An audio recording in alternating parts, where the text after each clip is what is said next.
Mm, Oh yeah, looks like it's going again. terrific. Can you complain? Let's see if the quality's there.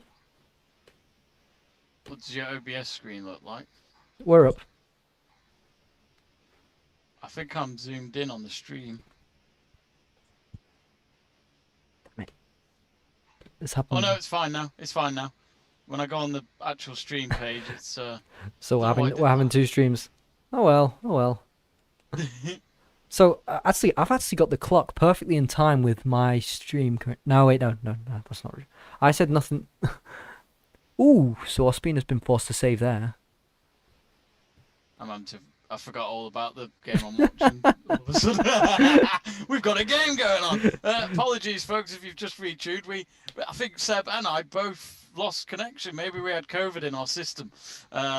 Maybe it disrupted somehow on our wires. We are using two baked bean tins and a piece of string for our connection tonight, so we're living back in the 1500s, you could say. And here comes the corner for Atalanta, only to be headed over the crossbar, and I think that's going to be Napoli goalkeeper. But don't worry, folks, we haven't missed anything. It's still goalless. So if we were going to lose connection, it probably picked the right time.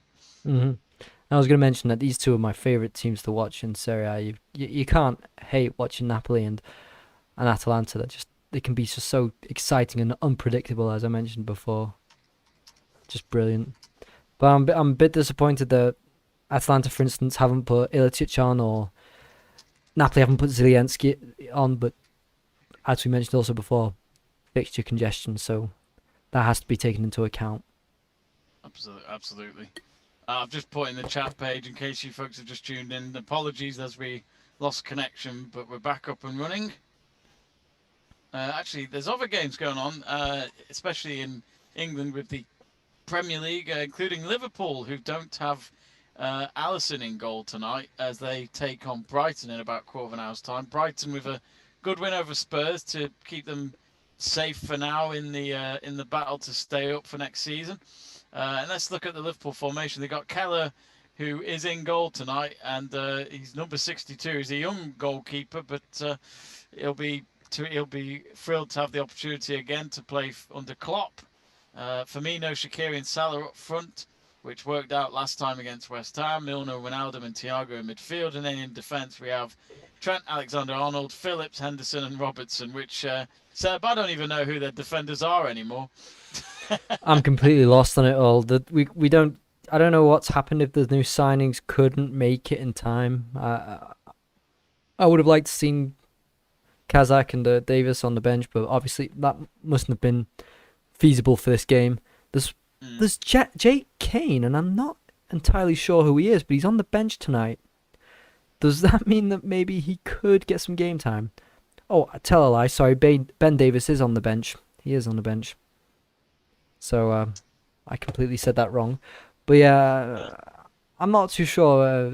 When I saw a few Instagram posts and Liverpool fans saying potential centre back pairing for the years to come at £2 million. I was thinking, well, no, nothing is free, and if Kabak is there for a while, then that won't mean that it's £2 million or free. Let's just say. I don't know. Yeah. I'm still not fully sold on it. I don't know about Ben Davis, but coming up from the Championship, 25, I'd love him to prove me wrong, but we'll see. I don't know I enough just about him to know what's going to happen. I understand it's just a short-term thing, maybe just because Van Dijk's injured and Matip's injured. But like, I mean, what do you think of the Schalke one? Because I mean, he's young anyway, isn't he? It's not like he's got a lot Yeah, of time to prove himself. But to get him from a team like Schalke, where they get nearly going to get relegated, it's not too hard to get, is it really? well, I don't know. I mentioned I haven't seen every single game of him either, but I thought when we watched, for instance, the Bayern game, he could have given away a penalty. He was probably culpable for two of the goals. Well, one or two maybe. Other games, I can't remember which game it was. It was they nearly won it with their first game, but I'm not convinced by him. I'm really not. No. He is 20 though, so give him time. And before this bad run of Schalke, he looked like he could become a very good defender at a very young age, which was 19 at that point. Mm. How much does it help him that he's played in a team like Schalke for the past year, where they've won one game in that calendar year? That's damaging, isn't it? Especially for a I young think, player. yeah. I just thought it was a bit weird when I heard that they signed a defender from Schalke, and straight away I was thinking, that's a team that's pretty much going to get relegated at this rate, making me think they've conceded a lot of goals. I don't know if he was there when they lost 8-0 to Bayern, but He was. He got in sent that off, didn't game, he? or did he get sent? Well, you know, I mean, look, I get it's a short-term thing potentially because they have the option to get him for about 18 million or something like that. Hmm. It's a But good price. again, Sorry, he it's didn't I get think sent off. He didn't get sent off in that game. He got sent off for afterwards, some he may as point. well have been though. Yeah, but he got a yellow The game card. they had. But he was in that game, the 8-0, and that was damaging as well. I don't know. It's hard to think that any Schalke player has merited a top club after the season they've had, or after the year they've had. Atalanta nearly got through into the box, but pass. Excuse me. Excuse you. Bless you, I mean. I keep sneezing. I promise it's not COVID. Don't worry about that, I believe you. That was just badly taken by Zapata, wasn't it? It was. On his It heel. was. There's one thing that you've got to admire about Zapata is he keeps fighting, and he is a nightmare to go up against. So talk about Lukaku with his strength, but or players of that ilk. But Zapata is fast, he's strong, and he'll apply the pressure for as long as he can run on that pitch. It's a very underrated player for Atalanta, and changed their season when he did come in. I think it is weird seeing like ex AC Milan players now managers like Gattuso and Pirlo, and Pirlo just doesn't look like a manager. He looks frightened on that sideline. I don't know why. He just doesn't look confident. But what do I know? There've been rumours that his job is in danger now at Napoli. So I'm intrigued to know what. Oh, Gattuso. Yeah. So I'm Oh, intrigued to know what the basis is of that. So they beat Spezia in the last round. They've beat Parma in the league recently. They only lost to Verona and Juventus in the Super Cup. So I'm not sure where this has come from that he's in danger. I think it seems like Gattuso's an easily fireable person, if you know what I mean. I wonder if it's problems with the board because of what he can be like, or maybe there's someone else available that they want. I'm not sure, but Do you know his first managerial role? This is great because this is I just like this. Gattuso, when he finished his playing career, or at the end of, he played for a team called Sion, or Zion, they like to pronounce it in English. I don't know whether you know of this team. no, They I don't. played Liverpool in the Europa League it was Brendan's last game in the Europa League against Sion. That is the club. Oh, That is the club. It's in Switzerland. It's the closest club to me at this moment in time, or professional football club. And Gattuso's first managerial job was there, was just around the corner from where I live right now. He was a player at the end of his career, and they offered him the managerial role, and that's where he started. And even did before he you went go to for AC a Milan. pint with him? No, but this was near the end of his days as well. And the president of this club, Sion, is well known for firing coaches very quickly. Very, very quickly. So Oh it dear. wasn't long before Gattuso was out of the door. It was quite hilarious. They also tried signing in that same period Del Piero when he was coming to an end. Del Piero. And When did Del he's Piero retire? 2015? it I can't must. I'm remember. guessing it's before then. I'm guessing it's about actually I'm thinking it's 13, 14. He went to Australia. Yeah, because him and Totti went on for ages, didn't he, at Mhm. Roma? It was crazy how long he was Mhm. there for, actually. But I love players like Totti just because of his loyalty. Totti was You know, 2016, I think, that he retired. yeah, But yeah, that sounds about right. He was there for a long time. yeah, 2017 he played his last match. So tell liars. After Oh, that, too far. well, He's not too probably far. heard us now, and he'll say, "Don't worry, I'll come back." Yeah, I'll, it also reminds me of Daniel De Rossi, another Rome legend, who decided to go out to Boca Juniors. It might be. oh yeah, yeah. And he played about 5 matches, and it didn't really work out as much as he wanted. But he went there because he wanted to see this ferocious environment that Brazilian fans give, or Argentinian fans. Sorry, I just said Brazilian for Boca Juniors. That's blasphemic, isn't it? Uh, It looks like was there a late challenge there? I missed that. I could hear the players argue though. mhm. Yeah. Not much yet going on in this game. No, but it seems like they can both create chances for themselves. Not clear-cut chances, but you know that in this game they will be able to carve a chance Yeah. out at least for each other. And I just so even yeah, Gattuso on the sideline scares me now, just like he was as a player. yeah, he's scary. There's that video that went round of in a restaurant in Italy. It was last year or so, where the waiter purposely spilled his coffee over Gattuso to see how he'd react, and he obviously was filming him. Yeah, I hope he wasn't wearing a white shirt. Yeah, he wasn't, but then there's just this big look and it. Oh, that was scary enough watching the video. Oh God. But this is a point where Gattuso was massively loved in Napoli. I think he is very well appreciated. He is doing better than Ancelotti did at Napoli, and Ancelotti should have been this big coach for Napoli. Yeah. Oh, when was he at Napoli for Ancelotti? I can't remember. So he was fired about a year and a few months ago. Got you. So he wasn't there for long. I think he was there for a year and about 3 months, maybe. And then he went straight to Everton, didn't he? I'd imagine he didn't. I can't remember if he had much. Yeah, he didn't wait that long, and that's why I remember having my doubts because of what happened at Napoli and the mismanagement between the board and Ancelotti. So there was a point where I can't remember which league game it was, or Champions League game even maybe. The Napoli president decided he wanted to completely confine his players to the training ground because it was insufficient, and obviously Napoli players wanted to go home. So there was a whole load of tension there. And that's where all these rumours came out of Koulibaly leaving, of Insigne even leaving. The rumours were there, and that's what they tried doing. And sorry, there's been a block. Oh, and it just goes over the bar. There was a good save there by the Napoli keeper, and they had a rebounded shot to Atalanta, but it went over the crossbar. Go on, Save, you were saying? Yeah, so Napoli goalkeeper Ospina. Yeah. Ospina, yes. Yeah, I don't know why.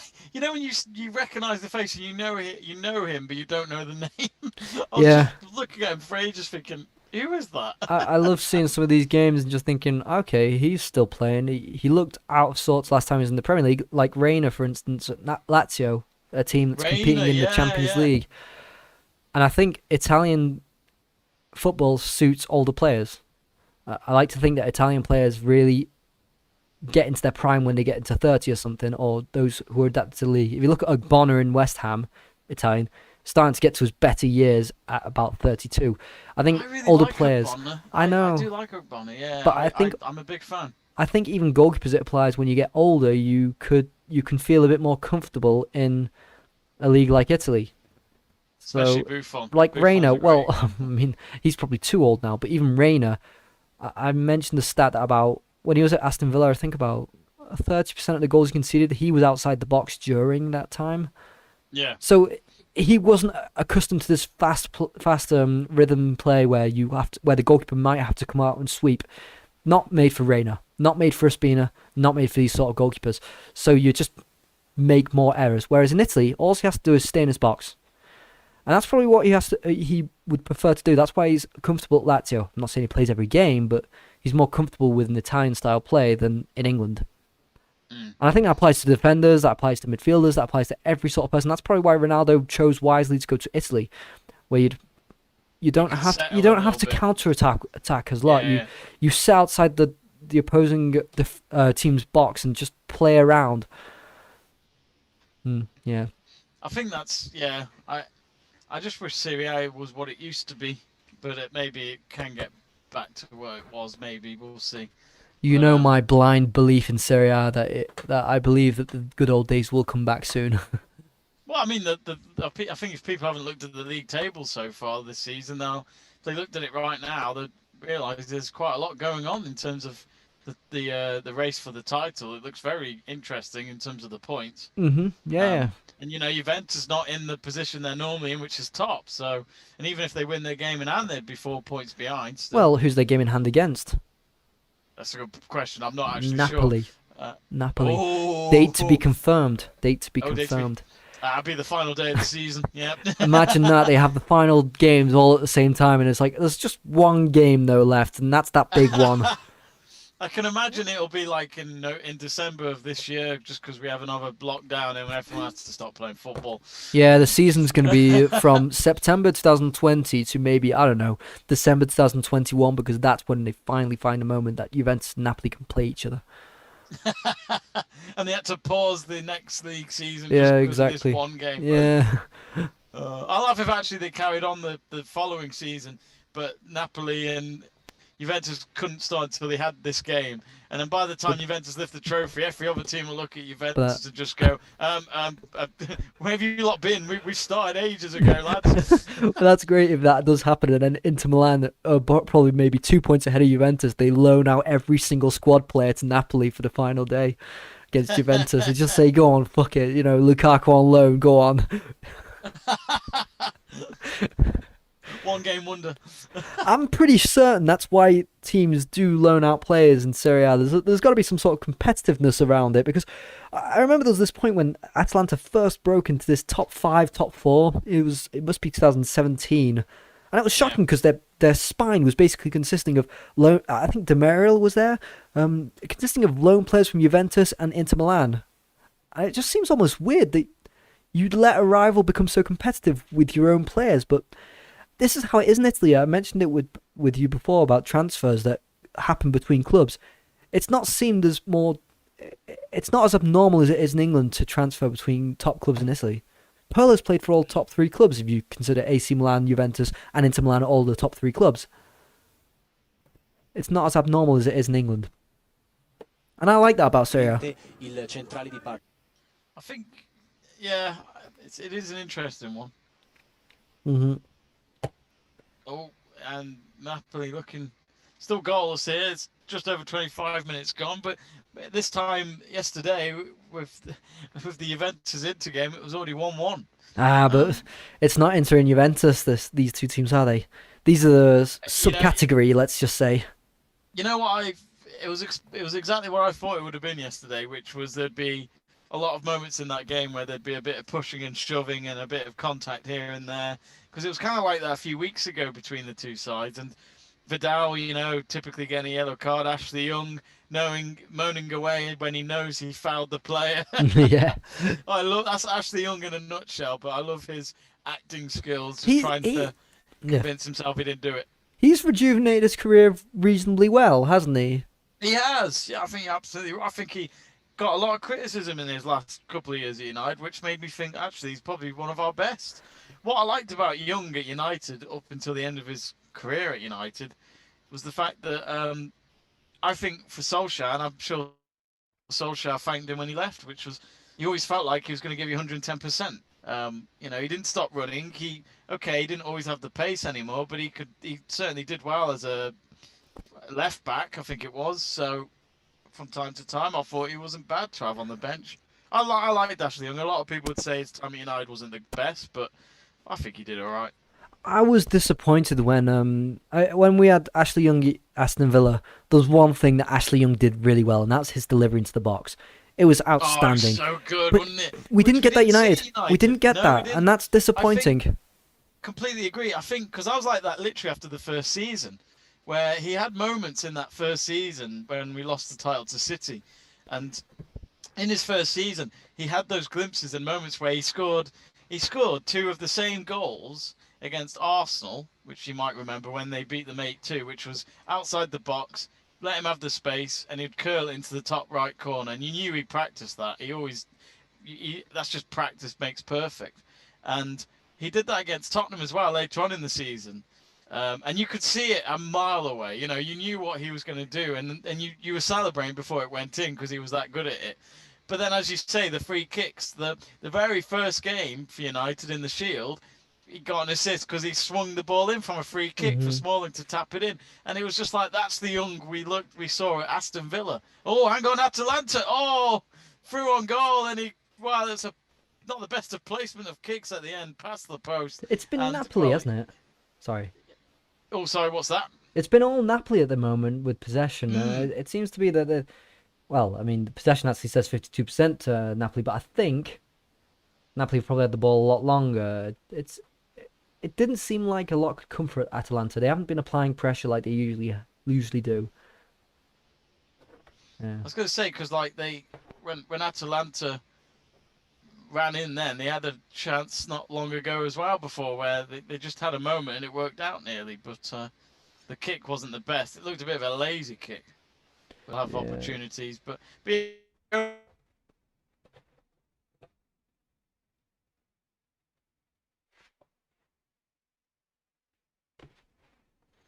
Yeah, so it was a back good. to Ashley Young, like that disappeared when he joined.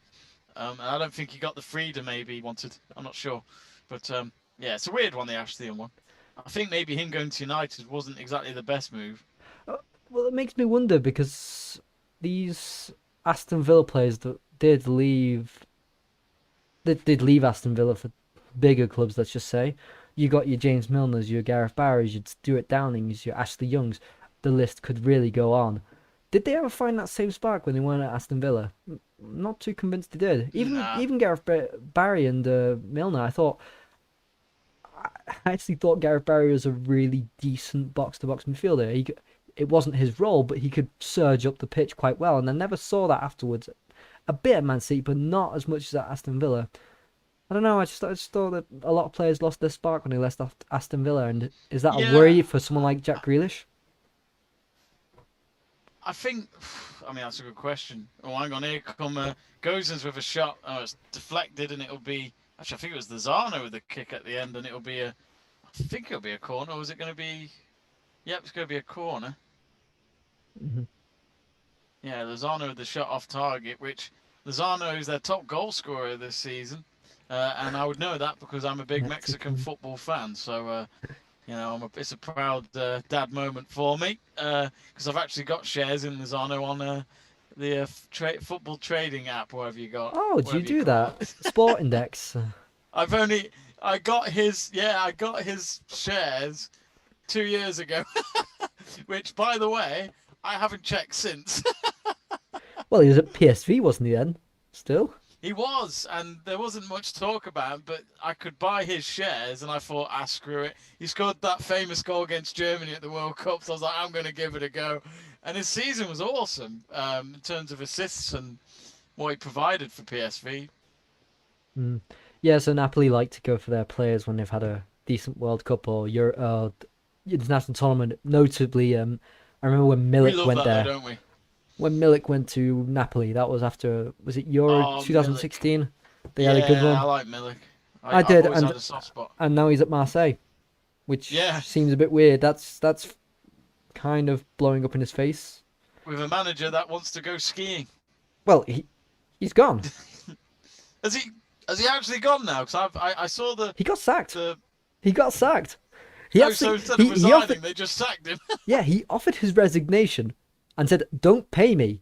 Really, I don't want money from Marseille." And what did Marseille do? No, we're gonna Sacked sack him. you. We're gonna sack you. That means you can get Actually, your maybe that's a. compensation. Yeah, it's like to be honest, maybe that's actually quite a nice gesture. Because obviously on writing it looks awful, but as you say, you get money if you get sacked instead of resigning, which is it's pretty decent on Marseille, I guess. I think deep down No, they were no. happy to give him some money, I guess, but I don't know. I don't think they were. I think this was all just gesture. I don't think I don't I think it came across as an embarrassment if it just I mean we're not maybe we won't remember the whole situation in a few years time, but I think they just don't want it to come across as the situation was so bad that Villas-Boas left, because that I think comes across as embarrassing to them. I think Yeah. they sacked him genuinely because it made them look like they had a position of power. And let's not forget, Marseille are struggling financially. This doesn't make sense. This really doesn't. So I'm baffled to the logic behind it. I don't know who Marseille are possibly going to get in. They loaned out, what was the name of the player that VS didn't want? He didn't want a particular player. And he said that in a press conference. And that's why he said he went, because we're not aligned with our. I'm not aligned with the sporting director's thoughts. Mm. I'm trying to find the player's name if I can get it up. It's a French player from Celtic. Ooh, ball comes in. Oh, and the volley just over the crossbar there for Atalanta's striker, and it's a goal kick for Napoli. But it was a ball from the right hand side, and just curved the ball into the box. And I thought for a moment he might have been offside, but Zapata couldn't get it down, and he misses the target there. Yeah, Zapata's one of those ones that he needs multiple chances to get a goal, and that's probably his first, well, big. I'll say that in brackets. Big chance, Mm. maybe. So he needs a few more and then he'll get a goal. It's always tricky though, isn't it? It can be a moment of magic, or it can just go into the stands, which is It's a easy for anyone to criticise, isn't it? It's and as well when the ball's in the air and it's about to go out of play, it's about balance, I guess. yeah. It was a tough one on his left foot on a tight angle. I can't. It's funny, Seb. Since we've been doing these watch-alongs for the last few weeks, I sometimes don't look at the match timer, and I noticed within 35 minutes. I can't Yeah. believe how bloody quick it goes. Actually, How much we uh, talked about Napoli and Atalanta during this? I know, yeah. Which just comes to show this is the greatest game of 2021. I thought that the fact that this was a semi-final probably made it a bit more thrilling than if it were a final. Finals are always deceiving, aren't they? So the fact that Yeah, these they're two, too scared. I think some teams in finals, but the fact that this is two of the most exciting teams I find in Italian football, and especially also Atalanta. over two legs, you go for it in the first one, and you think Yeah, it's almost like yeah, I'll leave it till tomorrow kind of situation that everyone does. It almost feels yeah, like you're living yeah. in the moment better and you're living a match better when you think with that mentality. I'll leave it till It's next one, so this match is it's going to be like thrilling. I've always thought the first leg is like the day when you get your homework, and then you find out when the second leg is, and you realise that's the deadline. You think, no, we'll turn up then. I'll do it then. So I completely agree with you. I mean, I was saying during the watch along last night of Juventus Inter, when came to the last 5 or so minutes, Juventus had moments of having the possession and taking the ball up front. Hmm. Ronaldo had gone off by then, but I thought, if you can get another chance, make it 3-1. Go to Turin and just have that gap, which would make you favourites, of course. But no, you can't say no to another goal. No one's ever going to say no to a goal No, in football. So it's again, it's easy to look back, but I think at the time Juventus know that if they maybe had turned up a bit more last night in the last few minutes, because that second half was a bit dull. It was, Inter didn't really have much to offer, and they put on the likes of Perisic and Ericsson in the second half, but they didn't offer too much of a difference. this is a big criticism I'd have of Inter Milan this season, or actually since Conte's been Oh, in. And how many times have Inter not been there the 90 minutes? Every yeah, time I've watched them, they've not been there the whole 90 minutes. I'm trying to think of some examples, like against Roma, where they were so good at the beginning of the second half, but then fade the way at the end. Against Borussia Dortmund in the Champions League, they were winning 2-0 in the first half, and it looked like they couldn't lose, and then they lose the game 3-2. There are so many games where Antonio Conte's Inter team aren't there for 90 whole minutes. They're there for parts of it. And that's not good enough. That's not good enough to win Serie A. That's not good enough to win a Champions League. And that's why they're consequentially out of the Champions League right now. you see, it's funny because I've watched Inter only a handful of times under Conte, and there's only been one game where I thought they were magical, and that was, I think it was against Dortmund last season. Um, and it looked promising. It looked like the Inter of the old, the going up against other big clubs in Europe, getting the results, making San Siro their fortress. Okay, maybe I'm being a bit over the top, but it just reminded you of them in the 2000s, at least in the late 2000s, where you could just see there's something building there. But yeah, since then I've been watching like I said, I've only watched a handful of games under Conte, and it just feels like, okay, you turn up for maybe 20, 30 minutes at max, and then that's it. It's only Hmm. moments then, and then the AC Milan game, they were up against AC Milan, who were down to 10 men throughout that second half, and I mean, they had the advantage, and if they didn't win that, then I would have been a bit worried anyway, as an Inter fan, because I think you've got to take the chances How, how when they've much got one less man. how much were they there during that whole into AC Milan game? The second half, they were really pushing for it. But I question that the first half. Yeah, The first half first was half very weren't great. lackluster. Very lackluster. And now that I mention it, the only game I can think of is Juventus earlier on when they beat them 2-0 with the two goals from each half, where they were there the whole match. But I still struggle to think, where are they? I think it's a game they won 6-2, and I can't remember the opposition. They were losing 2-1 at half time. It's it's just madness. They're getting away with so much, and this is not what we know Antonio Conte for. And to No, come back, you were saying that against against Dortmund, they were so good in the Champions League. I think I watched the game where they lost 3-2 to Dortmund, and well, they lost 3-2 because after winning 2-0 at half time. In the year before in the Champions League, they were in the same group as Tottenham, and all they had to do was they were, beat yeah. PSV to go through. and they didn't. And Tottenham went through in their place. And obviously Tottenham was the final, but quite flukishly, Barcelona let And they've bought Tottenham get a point at the Camp Nou because they were already through. But this and Inter they've Milan, bought this some big players, haven't they? You know, it's not like it's just happened out of nowhere. There has been a project involved. well, Conte is the first to complain about the board not backing him enough, and he's a spoiled child, really. Let's be honest, because Lukaku at Oh yeah. £73 million, he got Alexis Sanchez, he's got so many players. He got Barea, but let it be said Beret is a good that player. Barea was not his signing. No. Barea was not his signing because when Barea came in from Cagliari, Antonio Conte said, "What am I supposed to do? Win the league with players that we buy from lower league teams like Cagliari?" Obviously, when you say those words, you're aiming that at Barea, and he's now their best player. So obviously a good Yeah. investment. He got Oh no, sorry, it's not Chiesa. Sorry, I'm getting that wrong. He got Ericsson. Did he get Brozovic? No, Brozovic was already there. He got Vidal. He wanted Vidal. He got Young, Darmian, etc. I can go on. He got the I thought players that he Vidal wanted. signing was a bit hit and miss, but yeah. Well, you know what I think of Vidal. I mean, I liked him 4 years ago. I don't like him anymore, if that's what you're wondering. I liked him in the Confederations Cup, which, okay, it's a bit of a... Well, it doesn't even exist anymore. That's how shit it is. But I don't know. I always think if they turn Oh up... yeah, and no I matter like I what, like it's I like just- Beckenbauer back in 1974. I'm sure he likes you in 2013. Oh, no, I just went there. And anyway, here come Atalanta. It's they're outside the box at the moment, and he's going to go for a goal. Oh, good shot. Ospina has got there, though. I think Ospina all day long had to get that, but it's just getting that goalkeeper to stretch a little bit and just remind him that he's got to stay awake throughout this game. It almost feels like Atalanta are that kind of team where you're not looking for the perfect goal, but if you shoot enough, the goalkeeper might make an error, or you might get one that goes in. You Yeah. create enough chances, one's going to go in. Luck can't go against you every single match. And that's what Croatia did against England in 2007.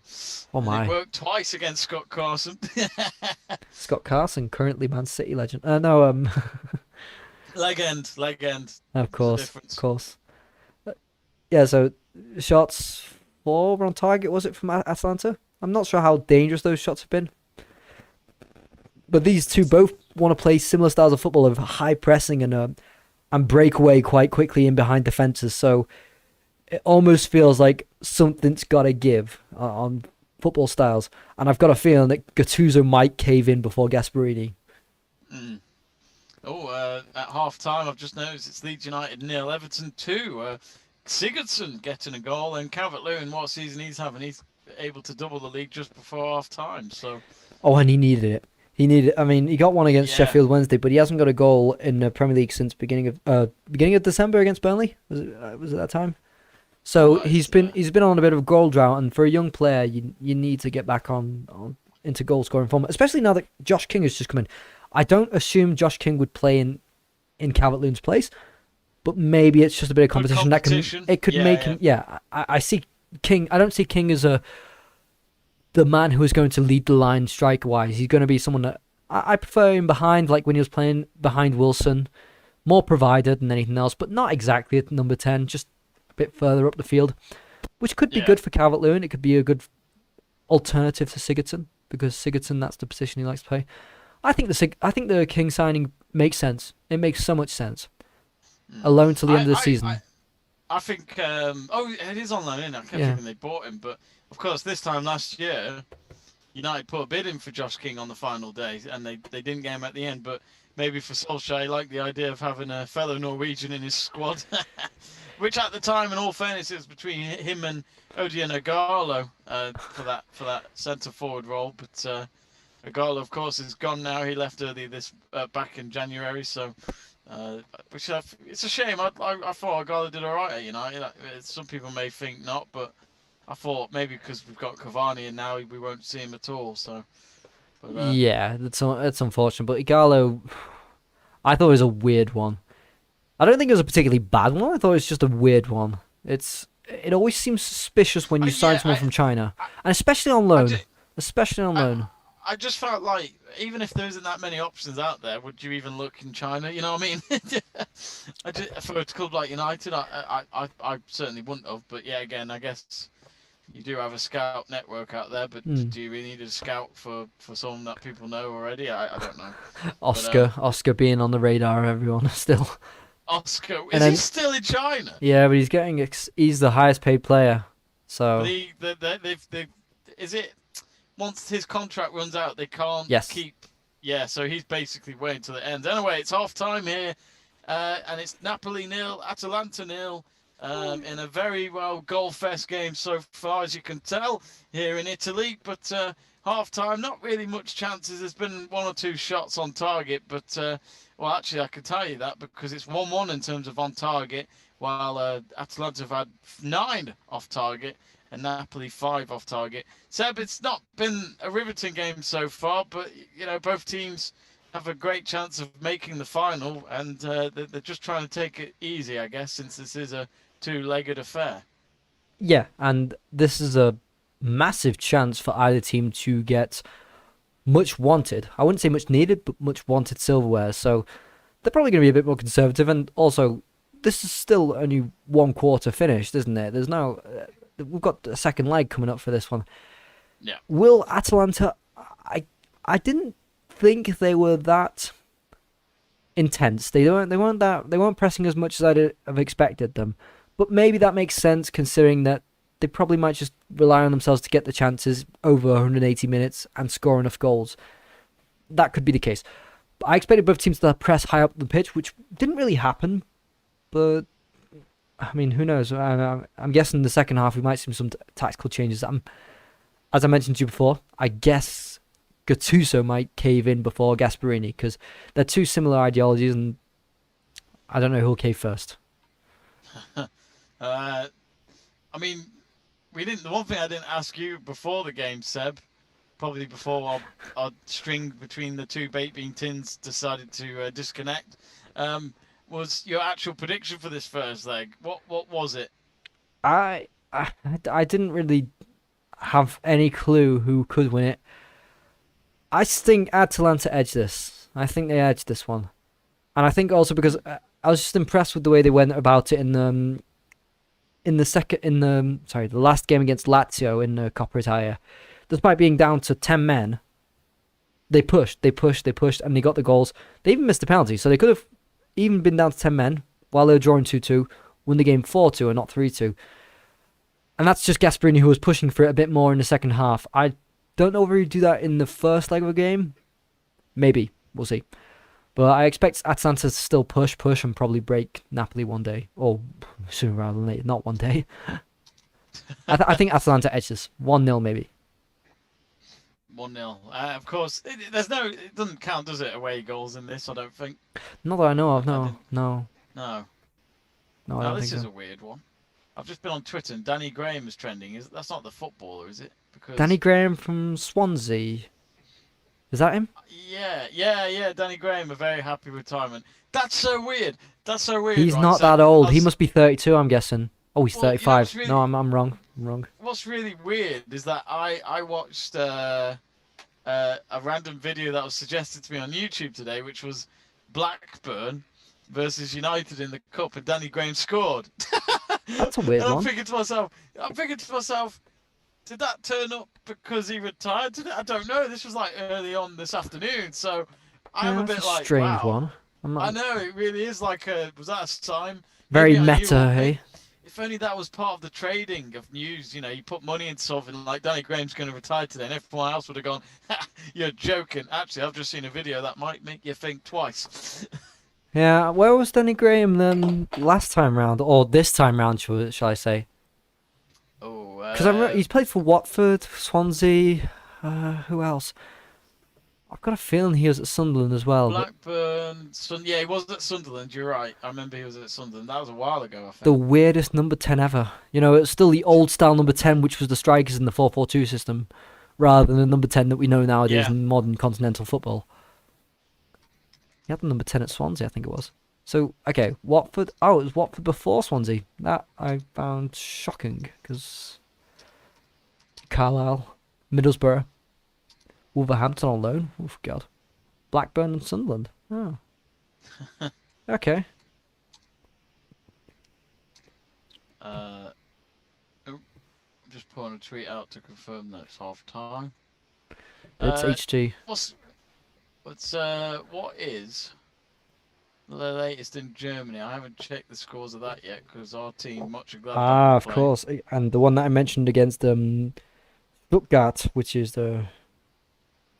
must be an exciting game. It's actually 1-1. Yeah, it's Stuttgart 1, Mönchengladbach 1 at half time, and the other cup game that's happening, and it's half time there. Jan Regensburg 2-all with FC Cologne. But there was earlier kickoffs. RB Leipzig with a comfortable 4-0 win over VfL Bochum 1848. And another VfL team, Wolfsburg 1-0 over Schalke, which Schalke season just feels like it's getting longer and longer for them at the moment. They're now out of a cup, which is probably the only thing that was keeping them relaxed outside the league, you could say. Just something different, but not what they hoped for, Seb. No, and a bench with about 6 players on, which doesn't say that this is a club going places, does it? With Schalke, they Well, if put Huntelaar played. and apparently no, it's Hoppe who started. But Huntelaar wasn't even on the bench. He's still injured apparently. So, like, okay, it's just hilarious, isn't it? How they look to someone who was good for them a few years ago to maybe save the day. I don't know. It's Yeah, such a, it's wishful thinking, isn't it? or is It's it just to try and sell shirts? Maybe I'm not sure. I think it was really last resort, really, because Yeah, as I just mentioned, 6 players on the bench for a professional team. That's bad. that's bad. That's really That's bad. bad. And Yeah, so you're what is talking the something from decades ago. yeah? So the guy who played for them tonight was Malik Tiao, Finnish guy who's 19 playing at centre back.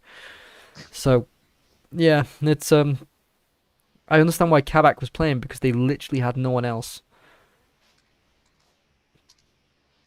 I mean, I just feel. I mean, I don't know. I can understand the loan deal, but I just think surely they must have felt a bit desperate to think, no, you can't have him right now. No. So this is, I think, of Liverpool's making because they're really not convinced. They know there's a player with potential there, but they're not convinced that he will amount to it. So this is apparently Liverpool who wanted to negotiate a no obligation clause in the deal. So apparently Schalke wanted there to be a clause, no discussion, and then Liverpool said, "Well, we don't know. Maybe he might not be good, and we don't want him anymore." Yeah, So that's what I heard. It might be wrong, but I've heard that from multiple sources that it was Liverpool who insisted that there be no obligation to buy. So if they get him for 20 million, and he's really good. Then Liverpool are winners. And Schalke maybe 20 million to spend when they're in the second Bundesliga. Let's see.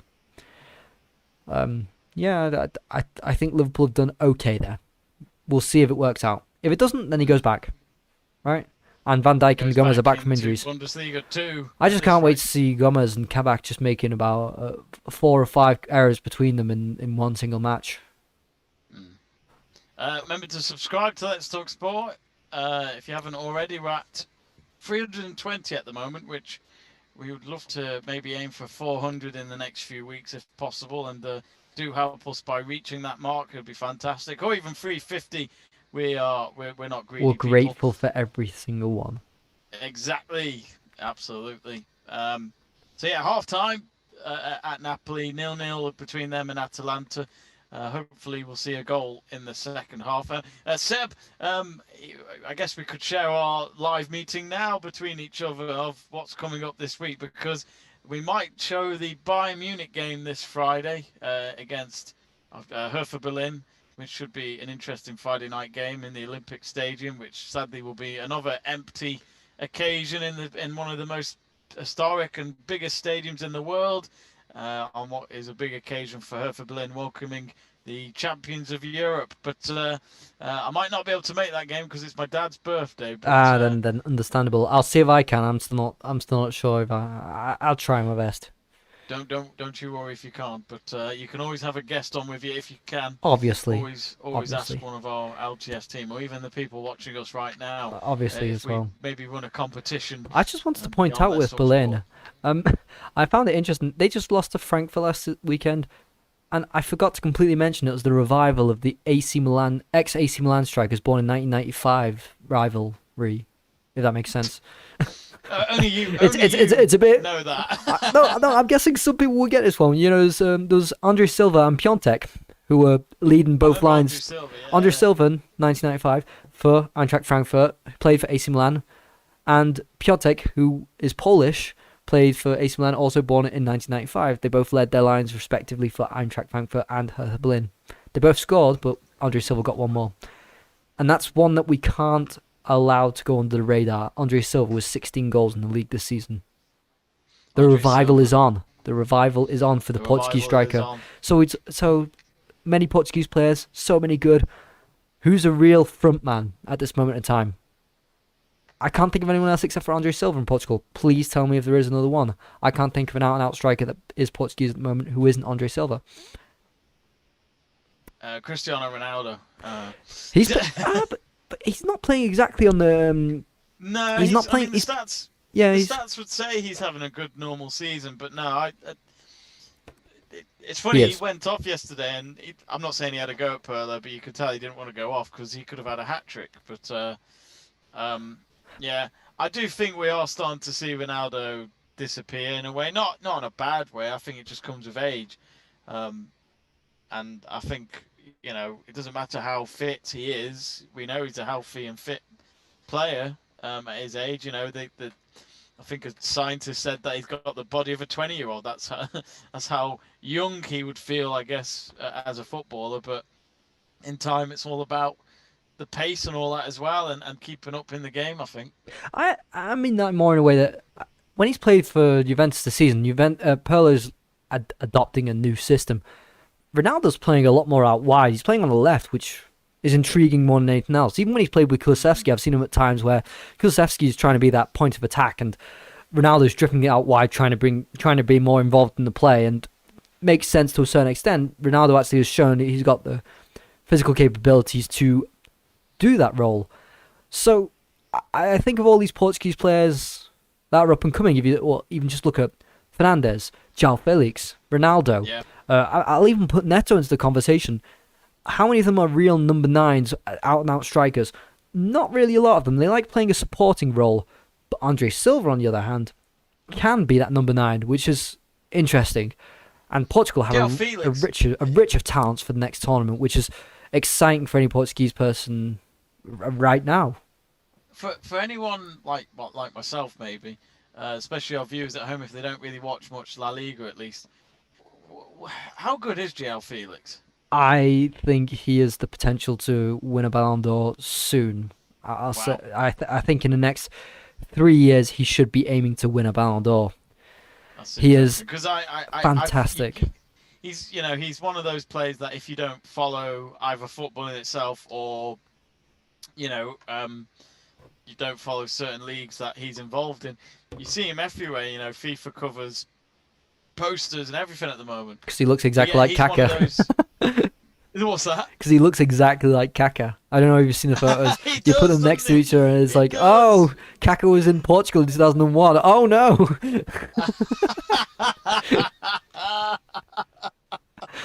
Oh, I love it. Oh, brilliant. Kaka any day of the week though. Oh my god. They're really different players. Kaka was very agile for a guy who's 6 foot. Let's get that right. 6 foot? He's 6 foot. He's 6 foot. No, Kaka's quite tall for it, but he was very agile. And I don't want to go too far, but I don't know if you see how Eze plays for Crystal Palace.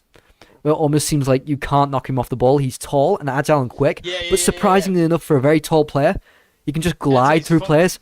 And that's Kaka. That's what Kaka could do really well, just glide through players. And also, Kaka's precision with his passing. I've only seen a few players recreate the sort of passes that Kaka did, and I'll name my boy Neuhaus in that.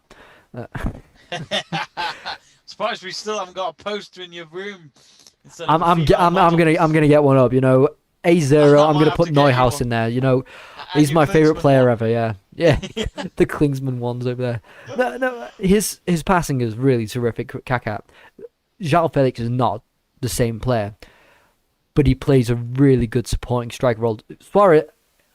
That's when I realised that Atletico Madrid really did think this through. I thought it was buying Suarez because why not? He's available.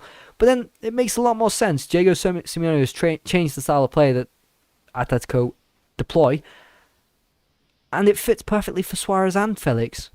It's really a joy to watch those two play together. They play so well together. That And Suarez scored a brilliant free kick the other day. Um, I didn't even which see it. I didn't even see it.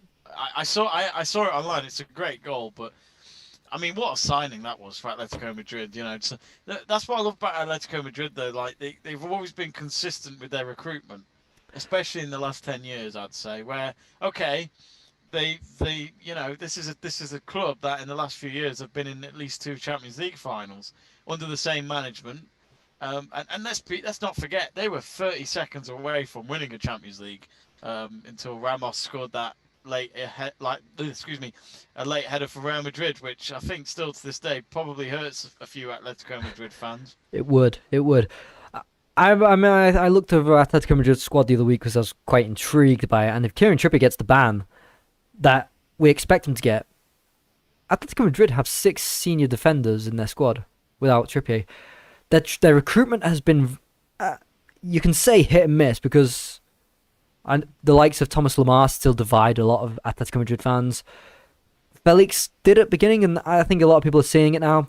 Buying Carrasco back from China was also a bit. Was it China? Seemed a bit of an odd one, but he's actually been really terrific, and in any sort of role they put him in. And then you also look at Marcus Llorente, he's slowly becoming a really important player for Atletico Madrid. So the signings have all been really good, I'd say. Maybe one or two bad ones every now and then, but not too badly. There is a profile that you have to go to Atletico Madrid, and I think they do research it well. Like, they've just recently signed Moussa Dembele, which I thought was weird. I didn't think really fit, but they must see something in him that makes me now trust the signing, if you know what I mean. I'm eager to see what it turns out to be. If Suarez isn't there for the next few years, then maybe João Felix and Dembele, but I don't see it working. But Simeone is innovative recently, and maybe he can find some other solutions that might shock me. So they're getting back out on the pitch, eh? Go and scare Seb. Go and shock him. Don't give him a heart attack though. That would be horrible. No. Anyway, kick off. Yeah, it's back with the game.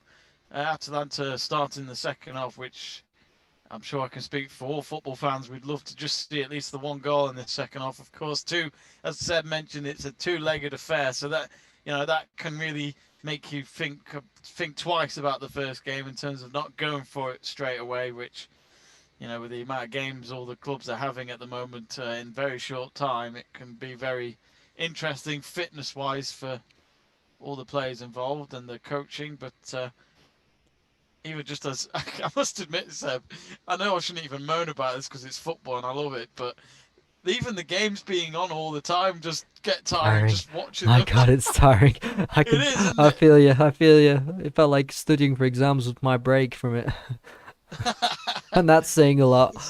But it's literally every week, isn't it? Where every time I keep thinking United have got the week off until next weekend, and I go, oh no, they've got a cup game next week. It's like, God damn it. Oh God, who said they were playing against Southampton? Oh my God.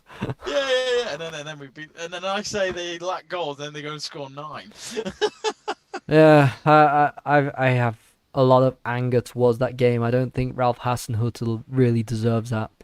But there's one point that I do want to make, and I actually pretty much like it. I think it's Southampton, as soon as they go down to 9 men, or 10 men, sorry, it's over. Yeah. It's game over. I think some teams can deal with it, but Southampton They couldn't. Southampton have very specific roles for every single player. So as soon as you lose one, the whole system goes out of the window. Yeah. And I don't know why I brought this example into my head the other week, but if you take this average rectangular pitch they have and you stretch it out to make it a square, I reckon Southampton lose every single game in the Premier League. It's a weird sort of analogy to bring about. Oh, that's a good chance for Atalanta there. But it's not one that I think a lot of people would find plausible. But if you stretch the pitch out to make it square, I think Southampton lose every single Premier League game. They can be stretched so easily because they have such a high intensity game that is a 4-4-2. So if you play with running midfielders, you'll overrun those two, Ward-Prowse and Romeo, easily. That's the problem with them. But they do their roles well. This is the 4-4-2 that Hasselhoff will live and die by. But if you get one sent off, it's over. You can stretch them even more. You can pull them all around the pitch. And that's why every time they've lost 9-0, there's a man sent off before that. They just completely capitulate. And that's Hasselhoff. It's unfortunate. I mean, you could see it in his face, couldn't you? Even when it was like 5-0, he just clearly wanted to just go home. I wouldn't have been able to keep my cool. I'd have broken the benches if I were him, because that Bednarek one really got to me. The fact that Martial didn't stay on his feet, he was in front of goal. All he had to do was shoot. Yeah. It does the best of things for his confidence. Martial said, even from there, he'd have hit Rosed. Yeah, but even so, he'd scored a goal. His confidence should be sky high. The ball comes in front of you, in front of goal, shoot. But what does he do? I'm going to make contact with Bednarek, and because of the rule that was applied to Luiz not long before, it wasn't intentional, so it's a red. That really got to me. And obviously the guy who played triple captain with Bednarek as his captain was... Oh my god, that must have hurt if you take fantasy football seriously. Oh yeah. Minus 21 points, eh? The triple captain on Bednarek. Minus 21. Even the Southampton player got caught on the mic when he was walking into the tunnel when he got sent off, was saying to his teammate, he was saying, even Martial said it's not a red card. So, yeah, but then Martial... Look at United earlier this season. Martial went off after 20-odd minutes, and then that was it, wasn't it? The game was over. Yeah. Tottenham went on a goal fest, which, it's worrying. It is worrying because it doesn't matter. There's nothing wrong in losing with 10 men, but it's the way you lose. If you lose, if you lose by a lot of goals, I'm sorry, but we've seen enough games in the last 10 or so years where 10 men can normally not be the difference. You sometimes forget that down to 10 men, just because you've got to have that belief that you can still achieve. Well, let's bring it on to Atalanta. In the last round, as I mentioned before, they were 2-2 at half-time with Lazio. Lazio, a top 4 side, they're still in the Champions League. They're going up against Bayern Munich soon. What did Atalanta do with the man sent off? They... Bless you, Jamie. Did you hear that? No, I can see you. I'm looking at you. Oh, good. but even with 10 men, they went on to score a goal, and then they got a penalty. I mean, Zapata missed it, but they still went for it. 10 men shouldn't make the difference. Well, depending on the system, again, as I mentioned, Southampton, if you give them a square pitch, a lot bigger pitch, they'll lose every game. I'm certain of that. So, yeah, I think as soon as you take one man out of that Southampton team, over, especially for the whole 90 minutes. And I want to come back onto my analysis of the square pitch, if you see what I mean. Some people might find it stupid. My apologies. I thought it was circle. Yeah, well, I can come to that as well, try and give some sort of analysis. But if you take the rectangular pitch and make it square, as I said, Southampton, I'm certain, lose all the games. Whereas someone like Everton, I think, win a lot more games with a player like James Rodriguez, who stretches the games on sideways rather than forward and backwards, if you know what I mean. He likes to get on his left foot and then put the ball out onto the other side of the pitch. You get a square pitch, which is a lot wider. James stretches the game a lot more. So I think Everton could win a lot more matches. I'm just hoping that one day in football they do make a square pitch so I can try and elaborate on these theses. Brilliant. So Francesca Desi telling us hi. Hello, Francesca. Oh, you've responded. Oh, well. That's Jamie on the ball, yeah. Francesco, hello. If you're still there, let us know who your team is. I think Francesco was in our watch along yesterday. I might be wrong. Possibly. There was a Francesco, I'm sure there was. But let us know, Francesco, your thoughts on this game if you're watching, or which team do you support? Is it an Italian team? If we were to take the square example again, if this Napoli-Atalanta game, I think Napoli absolutely blast it because they're 3 at the back, they're 3 in up front, they get wide. They like to get wide, whereas Atalanta like to do this high press, which is quite narrow. You've got Zapata and Zapata. I keep saying Zapata. It's not the same. Zapata and Muriel, who are pressing on the two centre-backs usually. So I think if it was a square pitch, you'd get a Napoli who'd absolutely destroy Atalanta. Strong words. Those you can quote me on that one. Seb True says it. Square pitches means that Atalanta loses. I have actually just got a poster ready to print that out as we speak. Oh, you can put it. Ralph Hasenhüttl on square pitches goes down to League Two. I mean, I'd like to see it. I'd like to see it if I were true, because I think I think I'd be right. Yeah. I'd love it if you spoke to him about it, because he'd probably strangle you with his gripped gloves that he's been wearing at the moment. It's an important point, because if say for instance they were to go down to the Championship, it's not going to happen anytime soon. I don't see Southampton going down, but if they kept Hasenhüttl, which I doubt, I think his clout is still reasonably high despite the 9-0 defeat. If it were to happen and then you get a playoff final, say for instance where they have to play at Wembley, I don't see Southampton ever winning that with Ralph Hasenhüttl's style of play, because Wembley's so wide that Southampton would be pulled all over the place. That I just don't think they could win. No. I don't know. I mean, It's a bit of I get it. It's a weird statement. Really bad day. I think they just had a really bad day. Well, it's 2 red cards and an own goal. But they would. I mean, the only reason why it was 9-0 was because of the second red card. But they were 7-0 down, weren't they? I think so. It's either way. It was just a bad day at the office. But the really annoying thing is, it's the same manager that lost 9-0 to Leicester last season. So it was bad enough that their midfield partnership of Ward-Prowse and Jankovic, who did get a red card, and you've got Armstrong, who I still consider a wide player, despite him cutting inside quite often. I still consider him a wide player, playing the centre midfield role the whole game. Ings trying to play out on the left, maybe Adams trying to play up front. They still tried sticking to this 4-4-1, and it was already bad enough that they went into the game with players that I don't think are ready for it. I'm still not convinced with Bednarek when he's not with Vestergaard.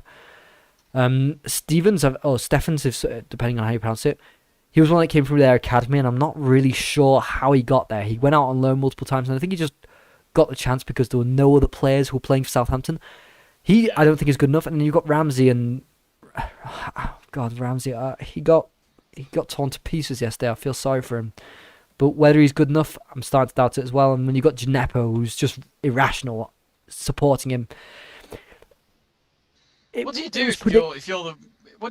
if you're the Southampton manager though? After that, I mean, how do you tell your players? I mean, I guess they've got experience being there, some of them, because they lost 9-0 to Leicester. But do what they did last time. They're not a bad team, are they? That's the weird thing. And I don't think it was a 9-0 match either. I don't think it was. But I'll be honest, for them to lose 9-0 against a United team that has been struggling for goals, though, imagine if that was Man City or. You know what I mean? Like, a proper team that actually have goals in them week in, week out. Because let's be honest, and I still mean it, despite the fact that we beat Leeds as well back in December, we could have had a lot more goals against Leeds, but they weren't clinical. Yeah. But my God, does that help the United goal difference? Which it could come down to. That's how tight the season is. You know, it's of course. You know, people go on about City could run away with it. I don't think they're going to run away with it. I think they're favourites, but all it takes is a draw or a loss, and it can change everything. I think United are in there for the long run. I think Liverpool are, but you know, Liverpool, I don't think they've got the depth to actually challenge for the league. I really don't. No, but we'll see. No, I don't. I find it hard to say. I think Man City are going to run away with it. I genuinely think that. And I hope you're wrong. I hope I'm wrong as well. I really do. I hope Liverpool do get something this weekend, which would add some spice to it. Are Burnley playing? They played City Man City. right No, they finished 2-0 to City. Oh, I missed that. Oh, damn it! So they won again. Yeah, I put a bet on that City would win 5-0 because that's the game that City just win 5-0 every time. I think Gabriel Jesus now is turning up, but why? I think it was before tonight. It was 4 of the last 10 games. City have beat Burnley 5-0 between each other. Something similar. Yeah, but they always lose against Burnley. They always lose against Man City 5-0, don't they? It seems like, They do. and it was They do. Pope actually made an error today, but we won't talk about that because it's not Pickford, I've isn't it? noticed he's trending on Twitter, and when a goalkeeper trends on Twitter, you know it's because it's a mistake or something. Yeah, but everyone will continue defending him. But as soon as Pickford makes a mistake, it's oh, he's terrible. I Well, I mean, think we've picked the wrong game to watch tonight, Seb, because I've noticed it's now Stuttgart 1, Mönchengladbach 2. oh, who's And got the goal? I'm not sure. I've just put the game on. They're looking back at. Looks as though. Well, I've actually got the game on my phone. Uh, that's how much. Dedication from Mr. Jamie Davis here. I've got the Atalanta game on as well, but like there has not really been much to talk about. Oh, I've got Aston Villa West Ham on. I've got Stuttgart's pitch still Liverpool looks Brighton awful. on, and I've got Atalanta. Well, Napoli versus Atalanta. It's And okay, it's this got Atalanta game. It's just that the pressing is a lot lighter than I expected. And Seb has a dedicated Australia A-League screen as well, which isn't being used tonight because Calm Australia's down, in calm bed down, right now. calm down. I can go to a certain extent. The Or Bahrainian League, J-League. yes, but the Bahrainian League, but not J-League when the not the Iniesta A are playing. League. But I wonder if that's on. That's what I love about the betting websites. They've got streams for literally everything, haven't they? So if you really want to laugh, Exactly. you go on there. And like the other, I remember this is a bit weird, Seb, but when I'm at work, especially right now when I'm at home because there's no one around me, I had it in the office as well where I would have a game on my phone during the day on a weekday, which you can imagine is something like the Polish second division or youth game, It's a bit and it's worrying, isn't streaming. it? And you got it on, and people are probably coming past thinking, "What are you watching? Polish Second League, or a game in Thailand, Thailand Premier League?" And it's like, I don't know why, but I just love having the atmosphere on in the background while I'm working. So I've got on my. I watch football in French. Yes, criticize me. There's a little extract during halftime, and they're talking about Sam Ricketts, and he's there in his Shrewsbury jumper. So Why Sam Ricketts? is it Sam Ricketts who's is he at Shrewsbury at the moment? Because that looks like the Shrewsbury badge on his He was, jacket. yeah, he was the Wrexham manager for a very Oh, short okay. time as So well. I just wanted to mention that because obviously Let's have a massive. Burgoyne is a Shrewsbury fan. We know who he is. Yeah, I remember I was working with a guy once, and he used to bet 100 francs, what is about £100 on at one match. You know who would win, and then during the working day he'd bet on the Kazakhstan league, and you start thinking to yourself, okay, something's gone wrong here. You got, when you start betting on things that you have no idea, like, yeah, but it's been 5 matches since they haven't lost. Do you even know how they play? I don't know. They could play 10-1 for all I care. I mean, the one thing I found funny when I used to, I mean, I still do now and again, but they've had the season paused at the moment. The Welsh Premier League. Whenever I'd go and cover a New Saints game, which if people don't know, the New Saints have won the Welsh Premier League over the last 10 years, apart until last year. But that was only because they ended the season early because of COVID, and they just decided to go with what the table was, which was Connors Key, just above them in the table. But the New Saints are the only full-time club in the Welsh Premier League, and they pretty much win every game. They've had 1 or 2 seasons nearly where they've been undefeated. Oh, a good header there for Atalanta, straight at Ospina. It was a good From the corner from them.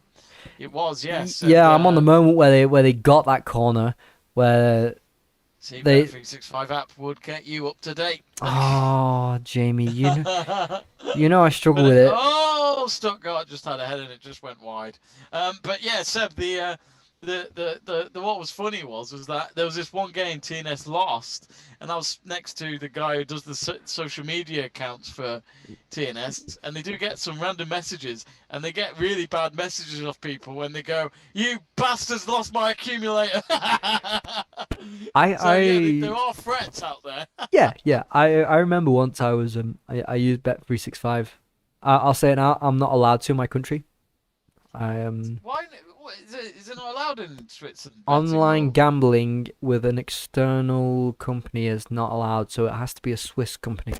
If it's an external one like Bet365, which is British or Irish, I'm not too sure. British. Paddy Power's Irish, I That's the think. one, yeah.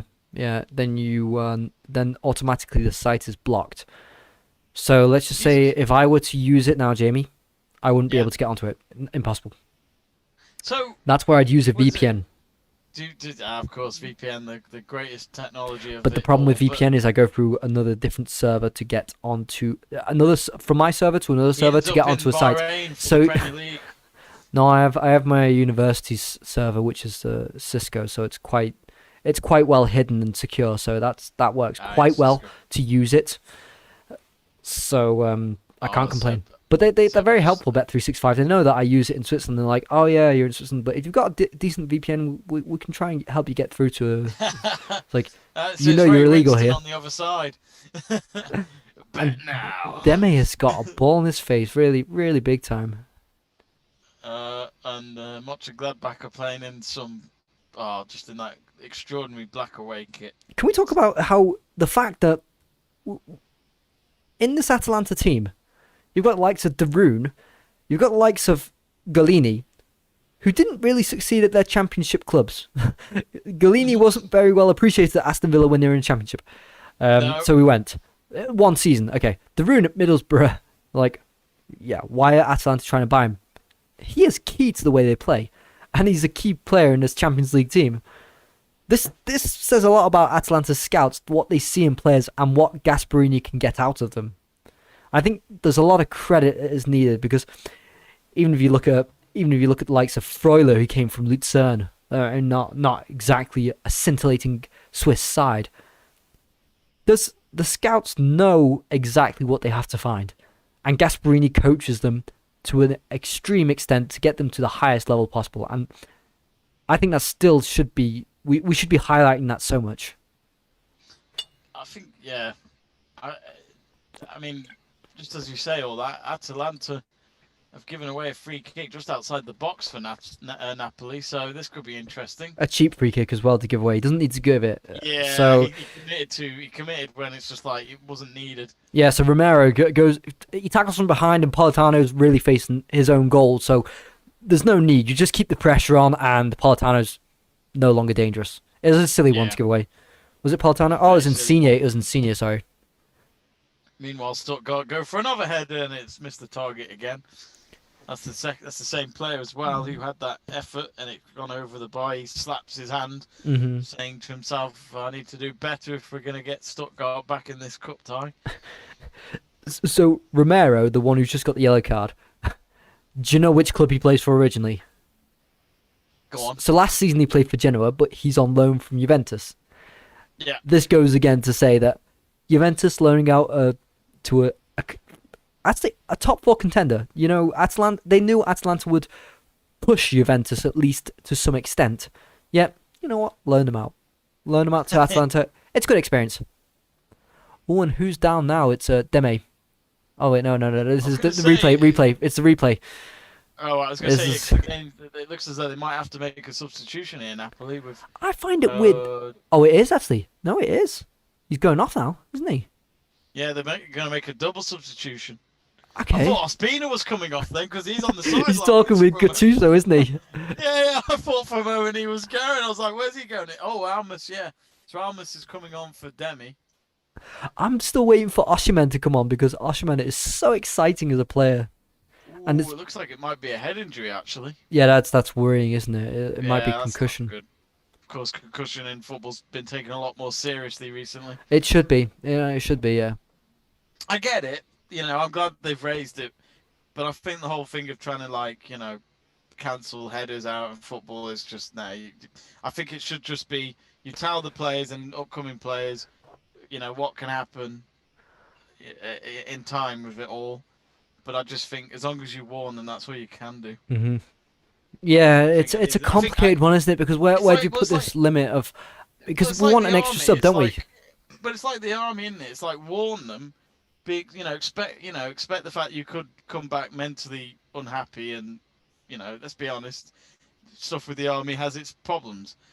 But I just think it's like that with anything where you go into something where you could have a risk of dementia, risk of cancer, or just especially in the old days with certain jobs you had. But I just think if you have all these warnings in place, I think it's just then down to the person on whether or not they want to take the risk or sign up. Which, Hmm. you know what I mean. There's risks in every job. In a I lot of know, but jobs. that doesn't mean that it's right. No. I'm not saying it's. I'm So, not saying it isn't right. I'm just and we saying shouldn't accept it's that the as part and part and it's parcel of but it's the nature game. of the. It's nature. Yeah, exactly. People like Peter Crouch. If he got told right now, if he was becoming a player, or already that player that he is when he used to be, which was known for headers, he's not going to want to cancel it out of the game. He loved it. Oh no, I wouldn't want to cancel headers out of the game because that's not what causes concussions. I mean, I I don't believe that headers directly cause concussions. It's a ball. It's I not. mean, look at the It's NFL. not. The NFL has a history of players retiring early because of the Yes, injuries. because of the way that they're encouraged to tackle. It's a bit different, isn't it?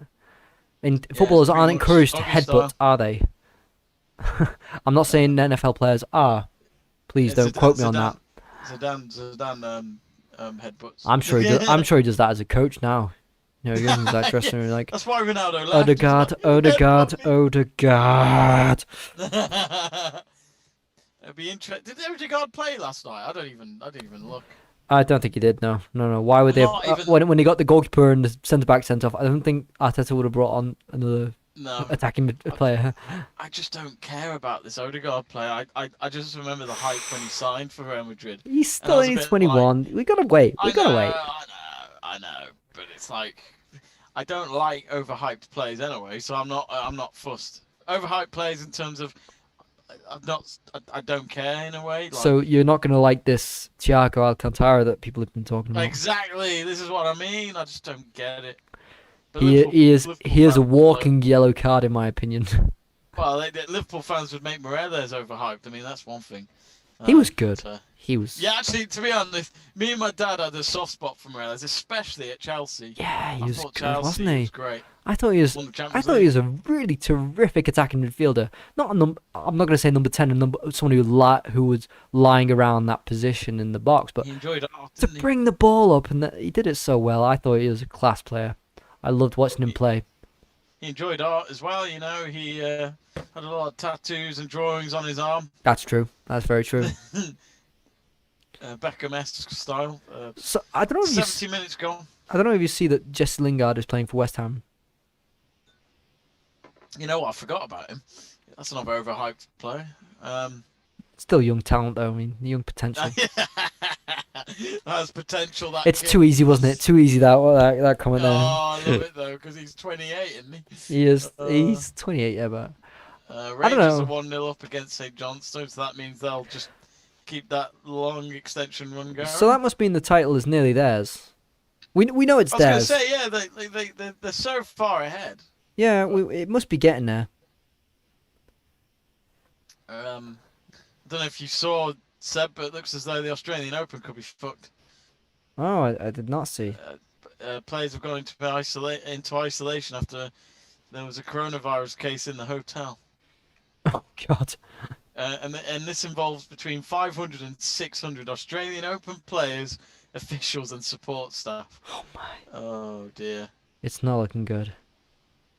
Thursday's play at the 6 warm-up events has been cancelled as a result. Oh my. Apparently, there's no impact on the tournament proper, but oh yeah, basically players are allowed to return to competition as long as they're negative. So hopefully they're not all positive. Well, that's what you'd hope, isn't it?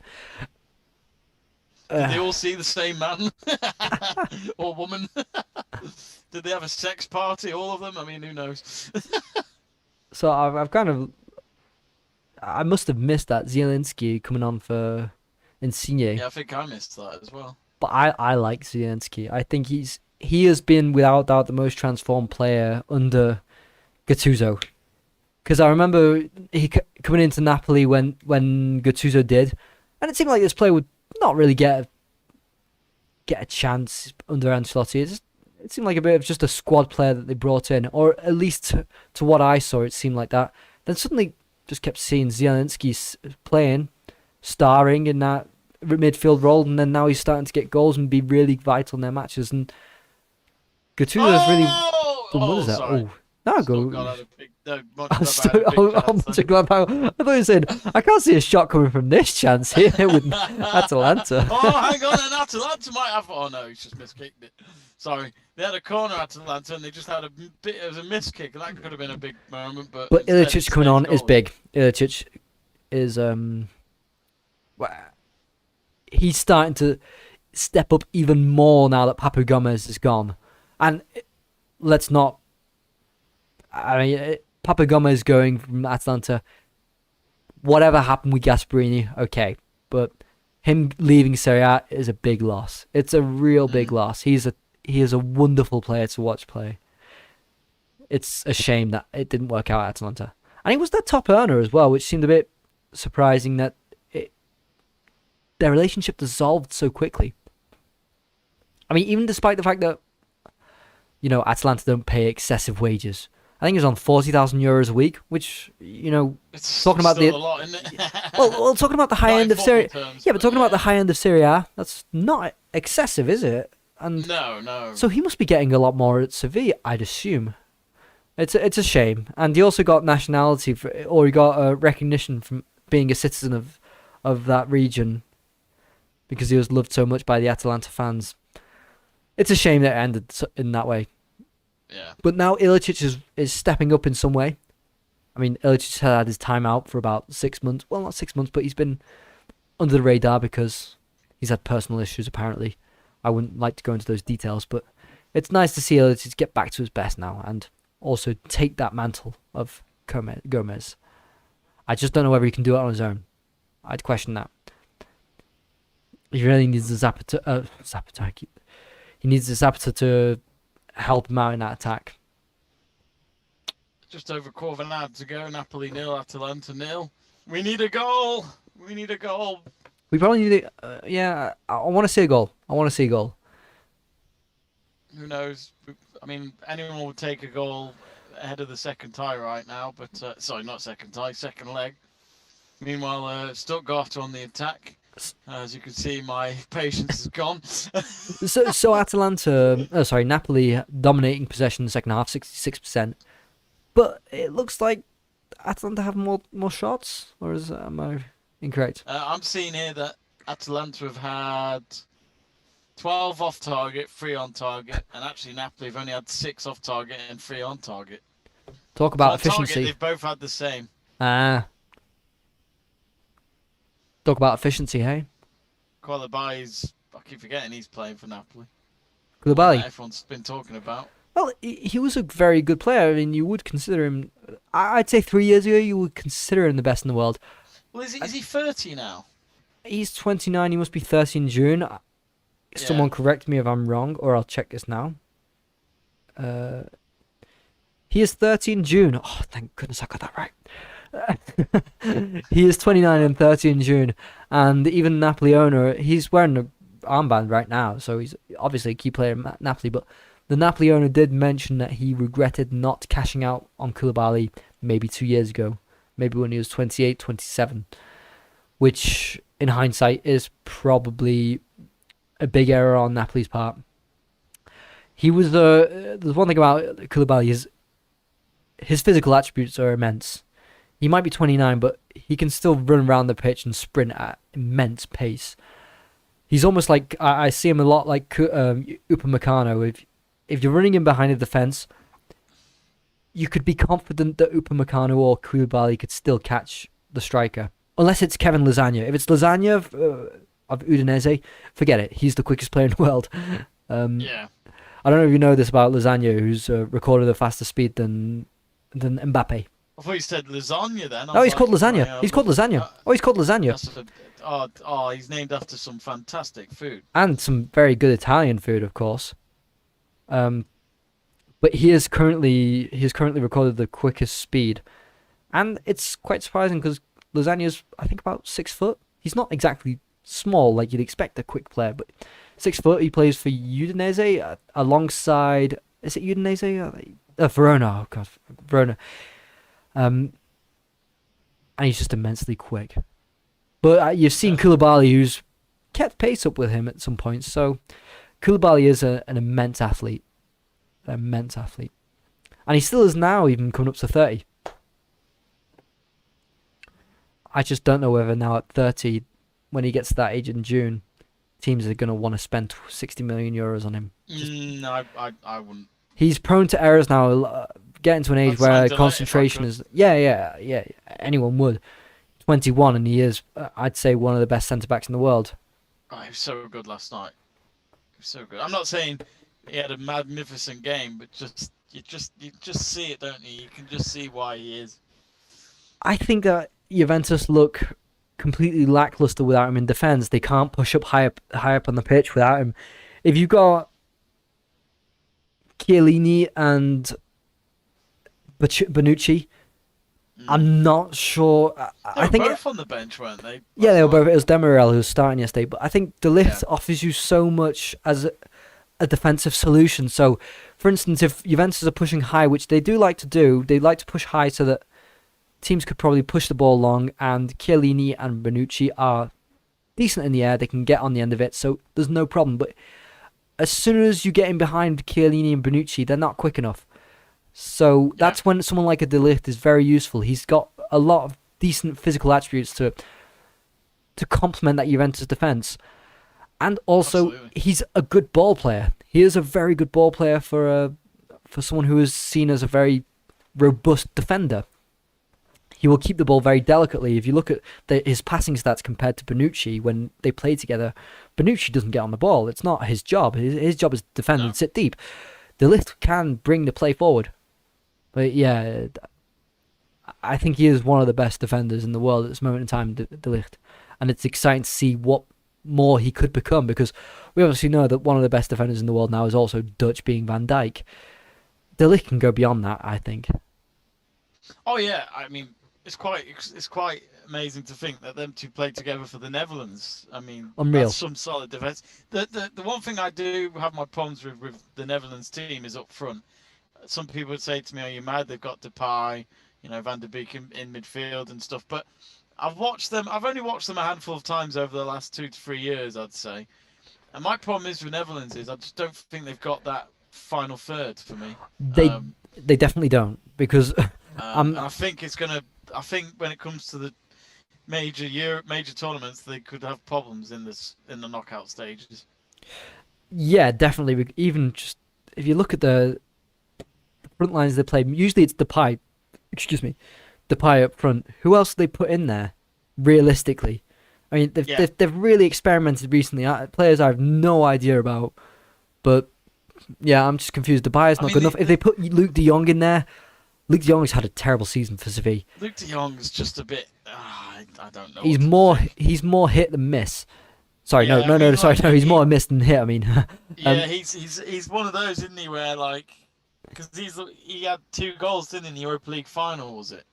yeah, and I can't believe Suchek has scored because he's on my bench in my fantasy football team. Oh, that's a kick in the teeth for you, Oh, Seb. I put Grealish on, but Grealish isn't scoring for Aston Villa. It's Suchek who's scoring for West Ham. Oh my god, that's Oh, I think West damning. Ham have got a goal at Villa. Yeah, I think they have. That's what I just said. Suchek. Oh, Zuchek, sorry, yeah. I must admit, I am so not with it tonight. Liverpool nil, Brighton nil. Let's talk about that one now. Let's not. I don't want to talk about goalless games at the moment. We've not got much of a choice, have we? It's such a boring game, isn't it? It's not 10 as minutes to exciting go. as I'd have hoped. No, Let's just say. on paper it looked promising, but How much? again, as you How said, much have we Seb, talked first about leg's over. Napoli and Atalanta tonight? We'll get Not better much. next week. We'll get I better. think this is. It's weird because we had the Wolfsburg game, didn't we, against by Leverkusen, and that was only 1-0. I mean, it was a bit better than this. It was But actually okay, yeah, that game. That was an okay it's- 1-0. It was okay. It was challenging though, but yeah, it was okay. Yeah, I don't think the teams have taken enough risk, which contradicts everything I said before, which was that people would take risks in a semi-final two-legged game. Yeah. Yeah, they're not taking too many risks, and I couldn't find the microphone Bless you. before to. I couldn't find it. Oh, that's the worst. It's when it's too quick. Just looking down, trying to find a button. Oh, the Zarno's coming off with 8 minutes to go. Yeah, Being replaced by Osimhen that's or Simon. yeah. I've heard Oshiman, so I don't really know at this point. Osimhen. Yeah, Sounds about right. He is brilliant, though. He is really good. And he was really expensive to, I think it was 70 million euros. So Yeah. not cheap. And Lille, experts in negotiating this sort of deal, which makes me wonder how they're so far in debt. I just think that match day revenue mustn't be that much then. Yeah, I can't say Oh much my! more. Apparently, I've just read this really funny story. The U.S. apologise over Chucky missing child alert, which Chucky from Child's Play is a killer doll. Apparently, they used the horror character featured on an Amber Alert message sent out by the Texas Department of Safety. I mean, that's just hilarious. I'm sorry, I had to read that out because. Can I just interrupt? We've got a What? Brighton goal. Oh, we're watching the wrong game. It's And official. if We're this watching is the the wrong game. second game in a row that Liverpool lose at home, I've just missed the Well, goal, so I'm gonna try and see it's it. only been 55 minutes, but yes, you're right. If they lose again tonight, it's So unlikely Brighton Liverpool to play lose at well. home at all. Brighton are brilliant, and I've been saying this for about a year and a half They now. love it at home, though, don't they? They love the Amex. They really do cherish the Amex in the Premier League. No, Beat United twice. no. Brighton are terrible at home. Oh, sorry, I thought you said they were good. Oh, wow. Look. No, they're terrible. They've won. Well, you They've really won. put me in the in- pond with the bloody crocodile there, didn't you? so the last 3 games that they've won at home in the Premier League came in 2021, 2020, and 2019. Oh my God. So That's bad. So it looks like it's Zate, the young, is it Spanish midfielder? Got a volley, Yeah. badly defended. It is Azati on the 56th minute. The defender really does badly there, but and we got Luke on our chat group. Fuck's sake! That's Why am I laughing? I've got a bet on Liverpool. No, you're just doing the typical ha ha ha. Oh, I love to see the big teams fall, and I think Brighton have been badly done over recently, so I like to see them win. But this is making the relegation fight boring.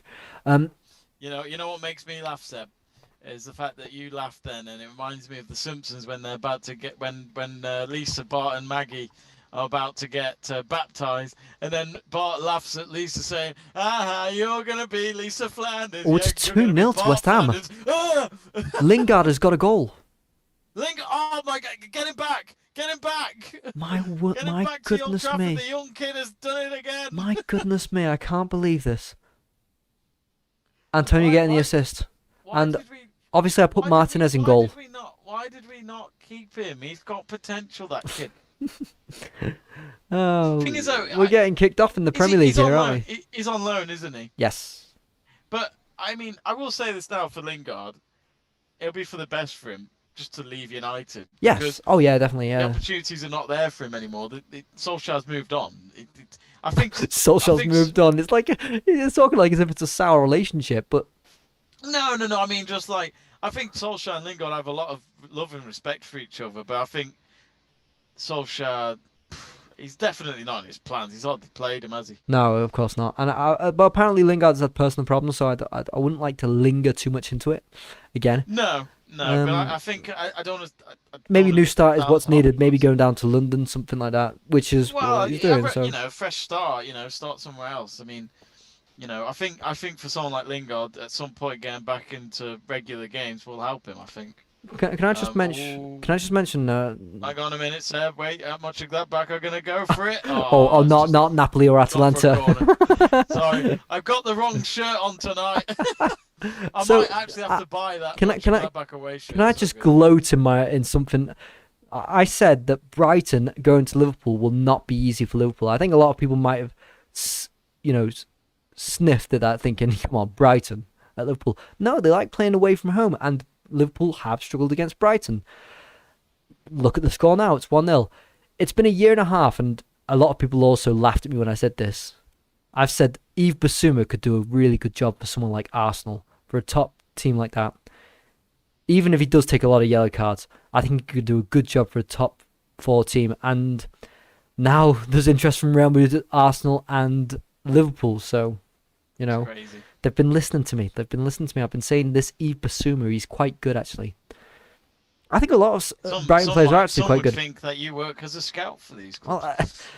I don't know, but He did just get some new whiskey recently, folks, which Oh no. you have to be a millionaire to afford that. Oh, calm. Oh, let's calm ourselves. Oh, actually, he is drinking his whiskey now. Let me go on bigger picture so I can see. Look at him. Look at him. Or was it apple juice? It's always sexy. Oh, hang on, Seb. Mönchengladbach. Cross comes in. Oh, the goalkeeper got his hand to the cross. Damn it. I'm gonna have to excuse myself for a minute. Go ahead. If you've just tuned in, folks, it's goalless, and I am trying to be up for this game, but it's been a bit of a dull one so far. And Seb has just gone off. Luckily, he's made sure that he hasn't disappeared on our stream yet. Oh no, he's put his camera back on, which he was fine anyway too. But yes, not really much chances. I think a goalless draw is probably a fair result between Napoli and Atalanta, and I think really, Atalanta, would they take that going home next week in this time? Maybe. I think they'd have liked to have got something away from home. Napoli will. I think it'd be Napoli that would be hit hard more because they're having to go away from home now, knowing that they've got to score. But at the same time, there's 2 minutes left remaining on the clock, and Atalanta have themselves a free kick here on the right-hand side, in line with the 18-yard box. So comes in left foot, and it goes. Well, it doesn't land to anyone in the box because it goes out for a goal kick, which I'm trying to not sound harsh, but summary of this game, that sums up the game. Seb, you missed a lot there. There's been 5 goals. Yeah, I'm just about to say, how's the highlight video going to look on this? Well, that's if there's going to be one, Seb. I think the biggest highlight is saying Gattuso's quite scary. Maybe I should have marked down on the minutes our conversations about other things. I kind of regret this now. Or Atalanta would lose this game if the pitch was square. Who knows? Maybe we need to get these on file so that if this does happen when football becomes a square sport, people would say, "Oh yeah, a billionaire." Exactly. I'm saying it now. Ralph Hasenhüttl loses every single game on the square pitch. Oh, brilliant! That's hilarious. Oh no. What was a? Yeah, everyone will be Brighton keeping are defending an eye on that well. Liverpool scoreline at the moment. Brighton are defending well. That was some last ditch tackling from I don't recognise his face. That player. Oh, is that Webster? Oh God, that didn't look like him.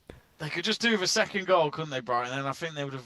They would at least get Jamie, from how many times have they scored a second goal in the match this season? I know. So it's wishful thinking. It's like saying. It's like Potter saying. Just heard you. It's like saying, I don't know. He's regarding Leviosa out. The ball's going to go in the air and into the net. It's just a bit too easy to say that because that's their big problem. It's like saying, you know what we could do right now? We could do with a vaccine. You know, why didn't I think of that? Why didn't I think of that? That was the British government until a month ago. Hey, I can't. Oh, and it looks like it's going to be 3-0 to Aston Villa. Oh, that's a great goal line clearance from Mings. But it looks like he's injured himself. He has injured himself because he's caught his leg on the net from doing the goal line clearance.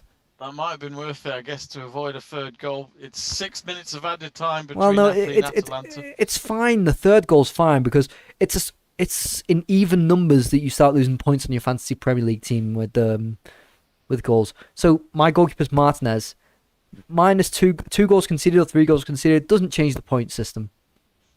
I love Martinez. I think he's most clean sheets this season. And it looks like it twists his knee. Ooh, that's not nice. The net twisted his knee. No, he looks all right actually. He looks like he's getting up. Oh, we got 6 minutes of added time. Yeah. Okay. Yeah. Yeah. Already a minute gone, and there's actually 5 minutes of added time for Stuttgart Mönchengladbach, which should have been the highlight game tonight for us. Corner comes in from Stuttgart. The goalkeeper's out, trying to get them an equaliser, because if they, of course, don't find a goal now, they are going out. And Mönchengladbach go through again. I actually don't know what stage they're at the cup. Is it the quarters? No. Is it the? I don't. It's definitely the eighth, isn't it? There was 8. So I don't know. Yeah, I'll have to verify that. No, I think you're right because there was 2. There was 2 right now, 2 earlier, and I think there was 4 yesterday. So Yeah, Yeah, if it's that's just quarterfinals before right now, then quarters. there are going to be two winners. Yeah. And no, we'd like that. We'd like that. Two winners that aren't Bayern Munich. Yeah, it's the eighth finals. That's how you Yeah, say it. Dortmund. I think Dortmund went through yesterday. Yes, they did. Yeah, and I was mentioning. Which I mentioned to you on the chat the Bayer Leverkusen losing to. yes, you did. Yeah, yeah. They were. That's a bad result. Well, it's not important, isn't it? I think there's a lot that needs to be. Bayer Leverkusen, where they are now, is still very good.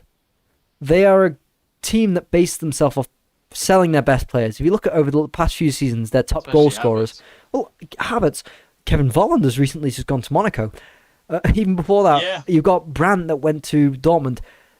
They have a business model of selling their best players. So to find themselves still competing for top four for these cups, they're doing quite okay, I'd say.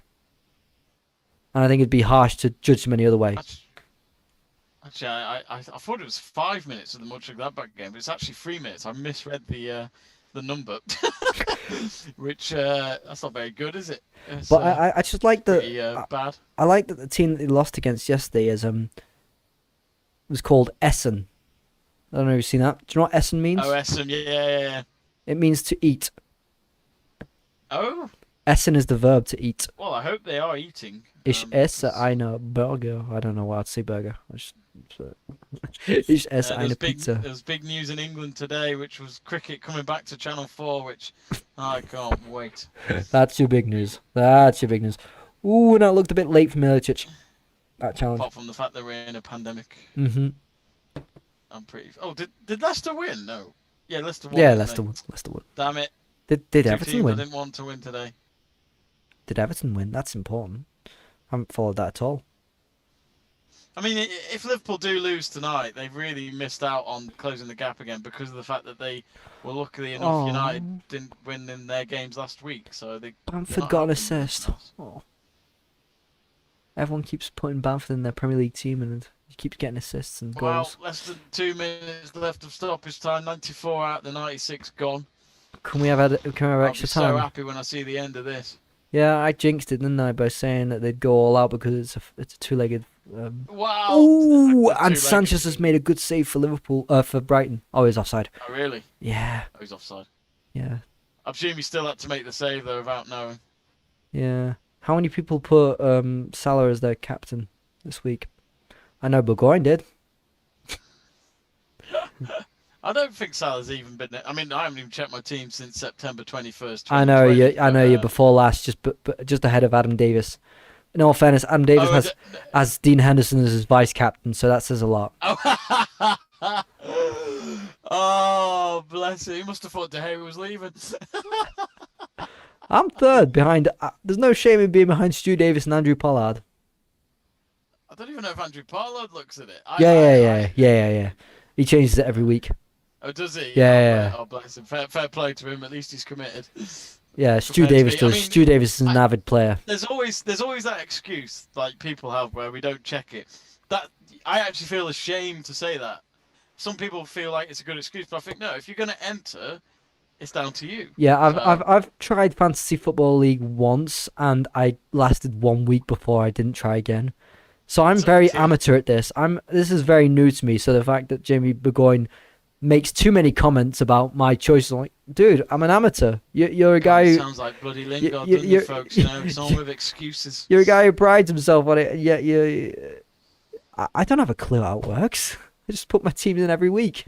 My first fantasy attempt was actually back in 2006, 07. Well, actually, just as I say that, it is full time. And I think even the referee is relieved to blow the whistle. And Gattuso, well, he's just woken up from his nap. It's ended Napoli 0, Atalanta 0. But it's only the first leg, so for any of you people We've who've got just another watched 90 that, minutes. We've got Yeah, another 90 minutes of this. you've got another 90 minutes, while the Inter-Juventus game was a bit more thrilling yesterday. But I have to admit, I was the one who drew you into this after Atalanta's last round against Lazio, which was so entertaining. Well, I saw it when I was looking at the fixtures this week for what games we could do our watch along. This was up there, and I was like, "Yeah, this looks good." You know, as well as the Juventus Inter, but I'm thinking, nah, not next Nah. week. We'll see. But we'll definitely do Inter Juventus. But no, it's ended 0-0. I really could not tell you what happened in that game. There was hardly I've got a any clue. chances. And even Seb said, let's do a highlights video. Yes, let's do a highlights video of literally just Seb drinking whiskey, which I'd like to see as a shit post, as Seb normally does in his free time. Oh, I'm off now. I'm gonna shit post the hell out of everything right now. Oh, I feel like it should be in a music video. But Seb, thoughts on that? I don't know. I think Ospina's had an okay game, maybe, but that's all I can really think. No. It was that bad. I started watching another game. We may as well change the title and go second half live. No, no. This This is a whatchamacallit. I can't remember the name of it. Final whistle thing, but we just had we had Napoli Atalanta. We've completely disgraced the game by not paying attention to it. Oh dear. Me. Oh, if it wasn't for I'd say this now, Seb. If I didn't have someone else online with me tonight with this game, I think I would have fallen asleep. It would have been a shambles. It would have been a very long 90 minutes. Luckily, well, the first half was quick, but that second half was slower than a turtle. Oh, I'm crying with laughter. Oh well. Anyway, We've done a good job today, today, Jamie. We've done a good job. We've done a good job. We've got through. Sometimes there are shifts in real life, folks. In case you're wondering, We are professionals. we are professional. And I've just dropped my phone just as you say that. Well, you're a professional. I'm not. I think. Anyway. Yeah. I think we're going to wrap it up there, folks. Thank you very much for those who did stick with us.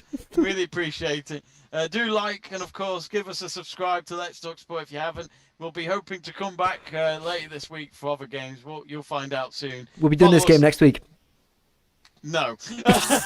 You can. My thanks to Seb and my thanks to you lot at home.